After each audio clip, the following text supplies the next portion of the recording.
Welcome to the sideboard in Cincinnati. I'm Glenn Jones. I'm here with Lauren Nolen. How's it going? Welcome to Thanks, Glenn. Lauren's an invitational champion. You played Delver in Standard to win that invitational. I've been playing Delver for about 8 months, so it's a little bit different today. A little bit different, yeah. What's it like? It sucks, man. Delver was way better. All right, well, you are definitely playing something very different today, utilizing the 3 colors Delver didn't use. Correct, yeah, we switched it up here. We have a Jund mid-range deck today.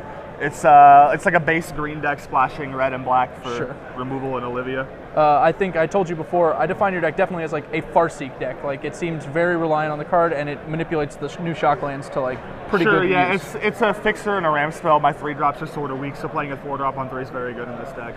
Okay, so you've also got a few of the new cards from the set in addition to the shock lands, which are pretty much what makes the deck possible, I think. Mizium Mortars. I don't think anyone's really surprised to see this card. It's really awesome in a more controlling deck because you're not maximizing really the bonfire utility anyway. It's just the Flame Slash Plague Wind split card. So. Yep, that is definitely a strong one. But the one I was most interested to see, Rakdos Keyrune. Yeah, so Rakdos Keyrune is it's occupying the spot that Borderline Ranger would have taken up earlier, and he's just a lot better. Like Borderline Ranger doesn't end up trading for a card. Usually, like maybe sometimes you get like a Diagraphical form, but the Keyrune actually holds off everything. Like it stops Drag Tusks.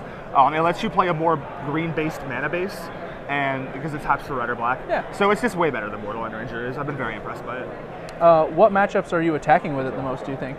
Any of the slower matchups, like this deck can be the aggressor or the controlling deck. It's kind of like built to play against a wide array of decks.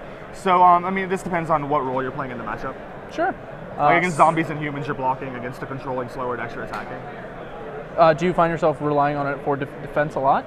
I would say I attack and block with it like an equal amount. Okay, that's very interesting. Other cards that have been All-Stars in the past but sort of took the back burner to Delver of Secrets. We've got Olivia Voldaren, Stranglegeist, and Wolfir Avenger. Yeah, so Olivia has now gone from like fringe playable to on the short list for best cards in the format. Yeah. Like a lot of the decks just can't beat Olivia. I'm actually playing 3.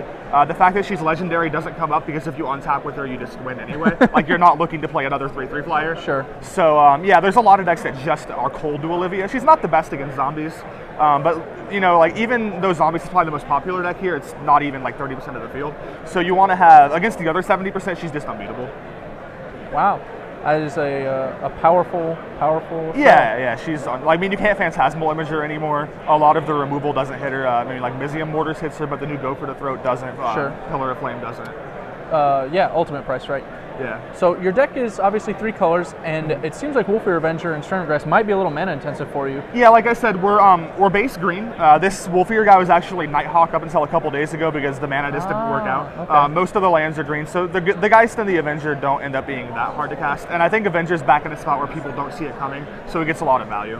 Are you playing them sort of the same way you play the Keyrune, in that like they're kind of good at chipping in for damage against it's decks? Either way. I mean, you can like if you pass with 3 mana up against the humans or the zombies deck, it's not like they're just not going to attack you. Yeah. So it's going to eat one of their guys, and then against the control decks, it lets you play a guy end step after you get Terminus or Divine Verdict or whatever, so you still have a threat. So he's again, like most of the cards are good in all the matchups. Like I wanted to be ready for an open field because there's going to be a lot of different decks here today, and he's good against everything. Okay. In addition to Olivia as a win condition, you're also relying on a few Planeswalkers? I do. I have Liliana out of the board. I have a 4-mana Garruk and a 5-mana Garruk in the main. Just one of each. The 4-mana Garruk is good, but the 4-drop's already pretty full. Like I said, like Olivia's where you want to be. The 5-mana Garruk is very good, though.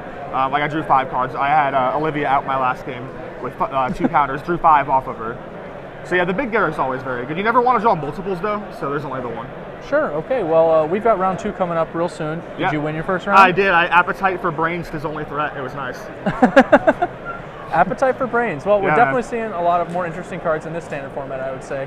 I'm going to go ahead and wish you luck for your second round. Appreciate it. Coming up soon. And we'll be back with the second round.